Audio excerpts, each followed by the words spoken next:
Hello students, तो welcome next video में जिसमें हम डिस्कस करेंगे मोर कंसंट्रेशन टर्म्स। ठीक है कि पहले हमने ये तक हमने मोलैरिटी एंड नॉर्मेलिटी डिस्कस करी थी। अब हम करेंगे उसके आगे के जो कंसंट्रेशन टर्म्स हैं वो सब हम डिस्कस करेंगे। मैंने तुम्हें पहले भी एक चीज़ बताई थी, एक line if you are remember, कि वॉल्यूम डिपेंडेंट होती हैं, वॉल्यूम डिपेंडेंट कंसंट्रेशन टर्म्स होती हैं और वॉल्यूम इंडिपेंडेंट होती है। और बुक में ऐसा नहीं लिखा होगा, बाकी सब जगह लिखा होगा temperature dependent and temperature independent. जहाँ भी वॉल्यूम का रोल होगा वहाँ टेम्परेचर का तो रोल आएगा ही आएगा। तो तुम्हें भी यही ध्यान रखना, जब हम सारी पढ़ लेंगे तब मैं तुम्हें सॉर्ट आउट करवा दूंगा कि ये देखो ये वॉल्यूम में यूज़ है तो ये टेम्परेचर डिपेंडेंट है, जो वॉल्यूम का यूज़ नहीं है जिसमें वॉल्यूम इन्वॉल्व नहीं है वो टेम्परेचर इंडिपेंडेंट होगी। तो कुछ और मोर कंसंट्रेशन टर्म्स देखते हैं बेटा, और फिर हम बाकी क्वेश्चंस और न्यूमेरिकल्स की तरफ बढ़ेंगे। तो सम में फर्स्ट है परसेंटेज वेट बाय वॉल्यूम। ठीक है, परसेंटेज वेट बाय वॉल्यूम। अब वेट किसका और वॉल्यूम किसकी?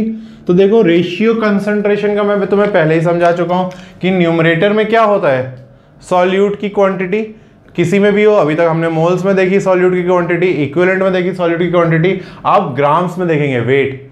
तो wait of solute upon volume किसकी होगी, volume of solution. Ratio concentration का जो रेशियो है वो हमेशा कैसा होता है बताओ भाई, है ना, quantity of solute upon quantity of solution. अब वो किसी में भी हो सकता है, ये सब हम डिस्कस कर चुके थे।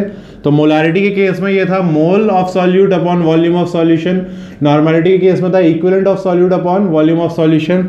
इसी तरह अब नेक्स्ट जो है concentration term that is percentage weight by volume. तो इसका डेफिनेशन क्या हो जाएगा, है ना, इसका डेफिनेशन क्या हो जाएगा बेटा कि wait of solute upon volume of solution, और परसेंटेज है तो वॉल्यूम हमेशा होगी बेटा 100 ml। ठीक है, ये तो एक जनरल हो गया। इसके जो प्रॉपर लिखेंगे कि कितने ग्राम्स गिवन है। सपोज ये गिवन है, let us suppose it is given 1% weight by volume. तो this will means 1 gram of solute present in 100 ml solution, 1 gram of solute present in 100 ml of solution।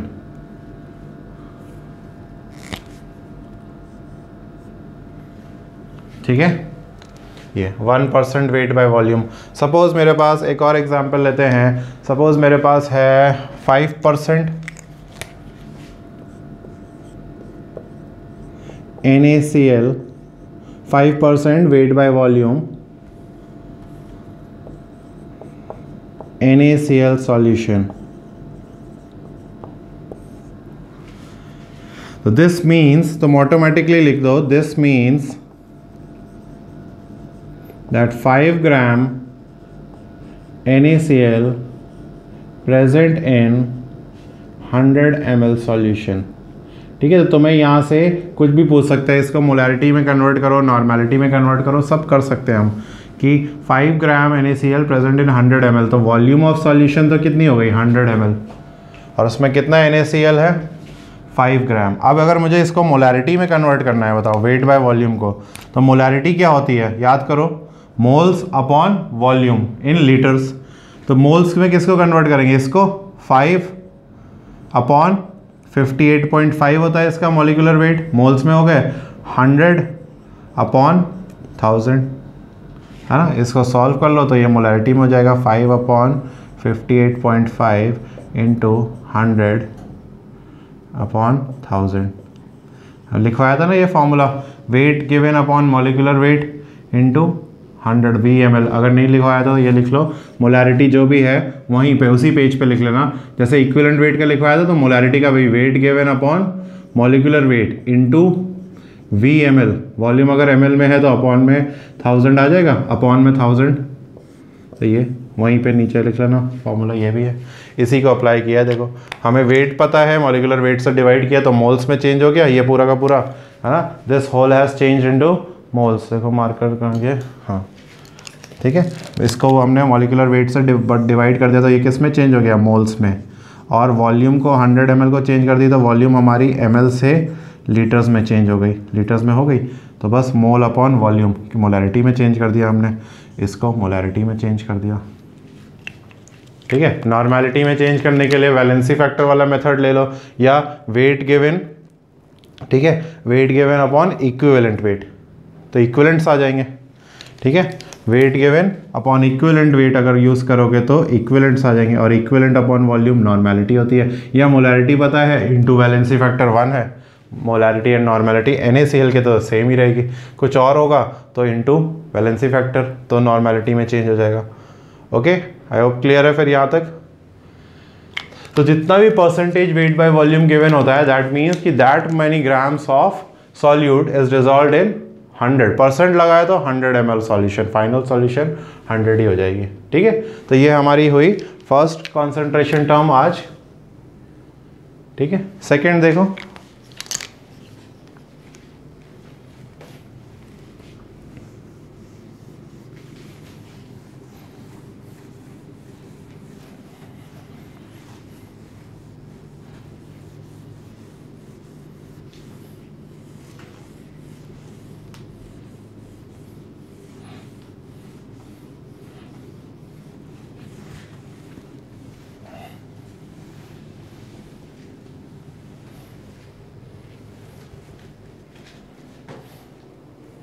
Second है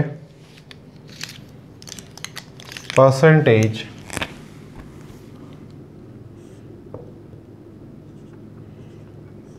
wait by wait.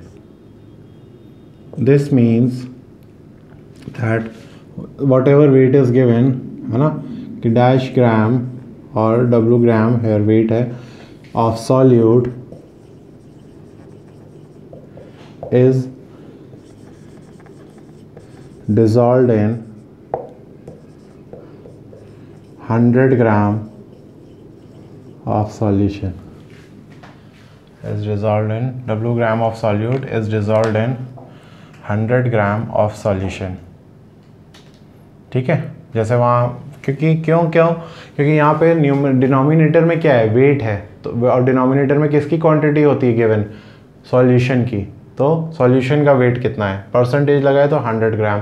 ये small w क्या है, यहाँ पे किसकी quantity होती है, सॉल्यूट की, तो सॉल्यूट का वेट गिवन है, तो वेट है ना कि this much grams of solute is dissolved in 100 gram of solution. Again example लेते हैं, सपोज मेरे पास 10% वेट बाय वेट, है ना, wait by wait H2SO4।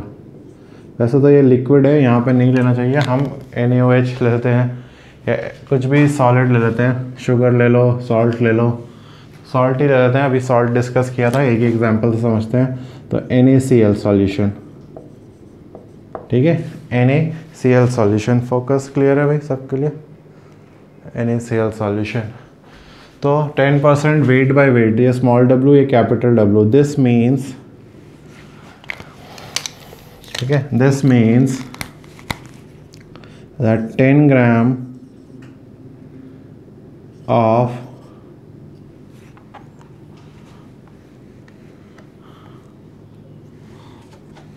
10 gram of NaCl is dissolved in 100 gram solution।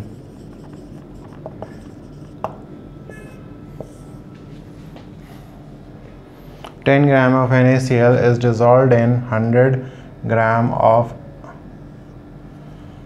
solution। ठीक है, क्लियर हुआ भाई। अब इसको भी अगर कन्वर्ट करना है तो देखो, मोलैरिटी में कन्वर्ट करना है, मैं बताता हूँ, तो बताओ भाई, कोई गेस करेगा मोलैरिटी में कैसे कन्वर्ट करेंगे, क्योंकि मोलैरिटी में तो हमें क्या चाहिए, moles upon volume of solution चाहिए। तो देखो मोल्स तो मिल जाएंगे बेटा, ये ग्राम में है, इसको डिवाइड कर देंगे किससे, इसके मॉलिक्यूलर वेट से। फॉर एग्जांपल देखो मोलैरिटी क्या हो जाएगी, molarity is equal two moles, तो 10 ग्राम डिवाइड कर दूंगा मैं 58.5 से, तो ये तो मोल्स में चेंज हो गया, अब तो सबको क्लियर है। वॉल्यूम लेकिन मास में गिवन है हमें, देखो वॉल्यूम जो है वो हमारी मास में है। अब मास को वॉल्यूम में कैसे चेंज करें, ठीक है, मास को, मास ऑफ द सॉल्यूशन है हमारे पास, मास ऑफ सॉल्यूशन बेटा, तो मास ऑफ सॉल्यूशन को वॉल्यूम ऑफ सॉल्यूशन में कैसे चेंज करेंगे, तो will change it with the help of density, because you might know density is equal to mass upon volume.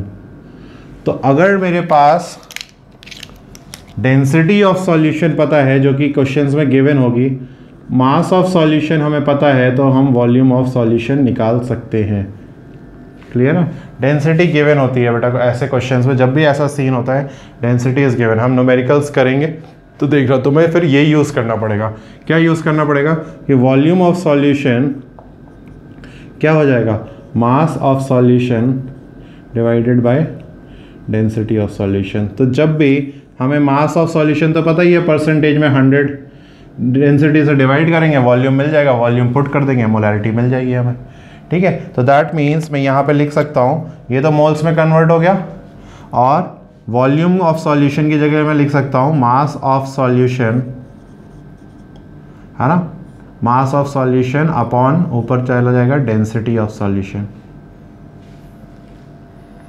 समझ आ रहा है, मास of solution divided by density of solution, तो ऊपर चला जाएगा, ठीक है। तो एक जनरल फॉर्मूला लिख लेते हैं इसका मोल्स को कन्वर्ट करने के लिए, कि क्या हो जाएगा, ठीक है। चलो वो मैं अभी बाद में बताऊंगा तुम्हें, इसको कोई बहुत ज़्यादा कॉम्प्लेक्स नहीं है। It is like this, molarity is equal to percentage by weight, जो भी गिवन है, percentage by weight into density into 10 upon molecular weight of solute. ये फॉर्मूला एक लिख लो, बहुत इंपॉर्टेंट है, वैसे डायरेक्टली हो जाएगा, हमें इतना सब नहीं करना पड़ेगा। ऐसे ही नॉर्मेलिटी के लिए भी लिख लेना बेटा, मैं बता देता हूँ, normality is equal to percentage by weight. वैसे तो तुम मोलैरिटी निकाल बता सकते हो नॉर्मेलिटी वैलेंसी फैक्टर से मल्टीप्लाई करके, बट इन दिस केस लिख लेना percentage by weight into density into 10, बस डिफरेंस क्या आएगा, upon equivalent weight of solute. इतना फ़र्क हो जाएगा नॉर्मेलिटी के लिए, डायरेक्टली फाइंड करनी है हमें तो, ठीक है। तो जो भी परसेंटेज बाय वेट होगा into density into 10 upon molecular weight of solute, इससे हमें मोलैरिटी मिल जाएगी इस केस के लिए, या हम ऐसे कर सकते हैं। अभी हम न्यूमेरिकल्स करेंगे, मैं दोनों मेथड से बताऊंगा, डायरेक्ट फार्मूले से भी करो और इससे भी करो, ये निकाल के, ये सब करके ही ये डेरिवेशन हुआ है बेटा,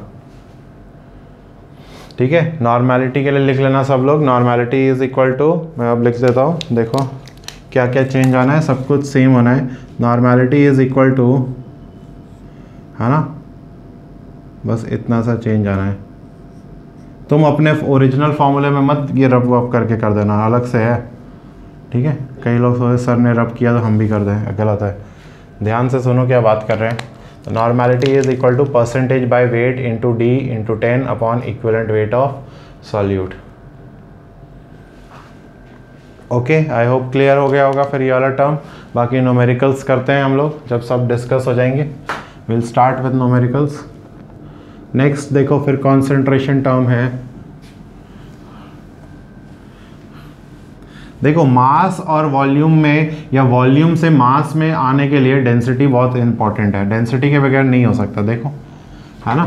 तो अगर मास एंड वॉल्यूम, अभी तो वेट बाय वॉल्यूम था तो उसमें तो सब मैनेज हो गया, पर अब जो कंसंट्रेशन टर्म्स आएंगे तो उसके लिए डेंसिटी पता होना बहुत ज़रूरी है हमें। तो role of density is very important now, question में गिवन होती है, और ठीक है, ऐसा कोई भी क्वेश्चन नहीं होगा जिसमें गिवन ना हो। नेक्स्ट देखो फिर परसेंटेज,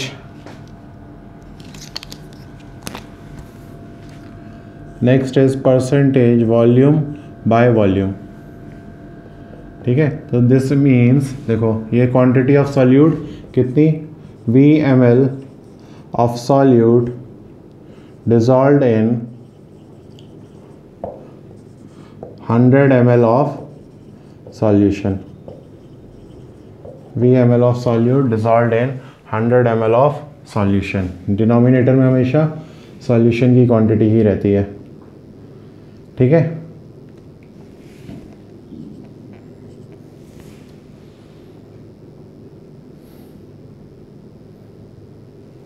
ऐसे करके। समझ में आ गया? एग्जाम्पल लेते हैं, एक एग्जाम्पल हो जाएगा, सपोज मैंने गिवन है 5% volume by volume H2SO4 solution,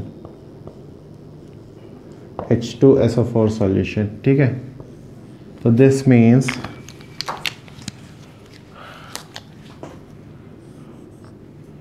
5 ml H2SO4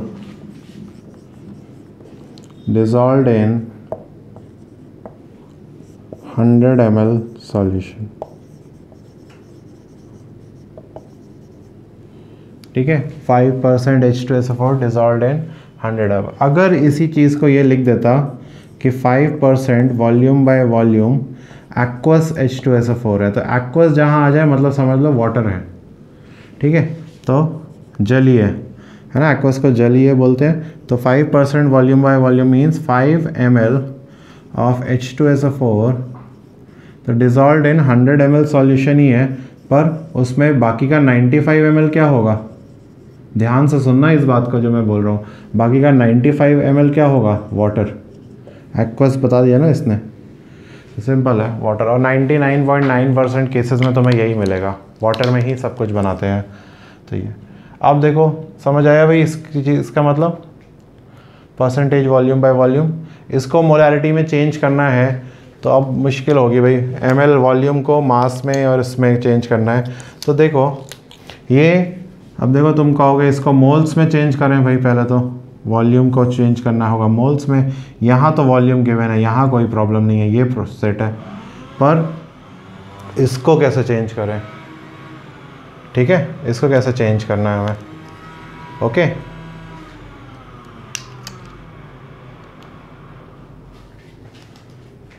clear है?